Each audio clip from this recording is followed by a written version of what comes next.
Captaincy পেয়ে এই দলকে বদলে দিচ্ছেন লিটন দাস। টি-20-তে এমন পরিবর্তন দেখা গিয়েছিল সর্বশেষ সাকিবের ক্যাপ্টেন্সিতে। শ্রীলঙ্কার মাটিতে 2 জয় সিরিজ অর্জন ছিল দেশের ক্রিকেটে পুরনো হাই ফিরিয়ে দেওয়া।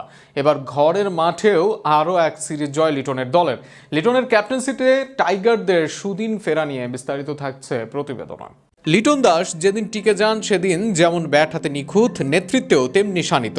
শ্রীলঙ্কার মাটিতে 3 ম্যাচের সিরিজের শেষ 2টি ম্যাচ জিতে দলকে সিরিজ জয়ের আনন্দ দিয়েছিলেন। এবার ঘরের মাঠে পাকিস্তানের বিপক্ষে টানা 2 ম্যাচে জয় তুলে নিয়ে সিরিজ নিশ্চিত করলেন তিনি। সব মিলিয়ে অধিনায়ক লিটনের অধীনে বাংলাদেশ দল পেয়েছে টানা 4টি টি-20 জয়, যা নিঃসন্দেহে তার নেতৃত্ব গুণের বড় প্রমাণ। লিটনের ক্যাপ্টেন্সির সবচেয়ে বড় দিক ছিল তার বোলার ব্যবহারের কৌশল।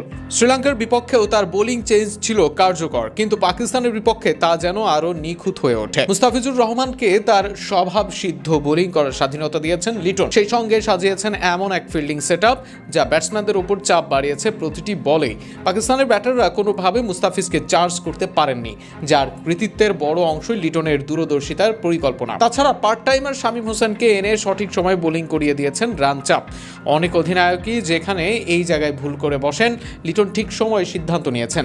প্রতিটি বোলারকে নিজের জায়গা থেকে সেরা খেলাটা তুলে ধরতে সাহায্য করেছেন। শরীফুলের দারুণ শুরু তারই প্রমাণ। মাঠের ফিল্ডিংয়ে তার তীক্ষ্ণ নজর, ব্যাটসম্যানের ধরন বুঝে ফিল্ডার পজিশন পরিবর্তন আর বোলিং চেঞ্জের সঠিক হিসেব, সবকিছু মিলিয়ে তার অধিনায়কত্ব ছিল টপ ক্লাস। তবে ক্রিকেট এমন এক খেলা যেখানে শুধুমাত্র ভালো নেতৃত্ব দিয়েই সবকিছু জয় করা যায় না।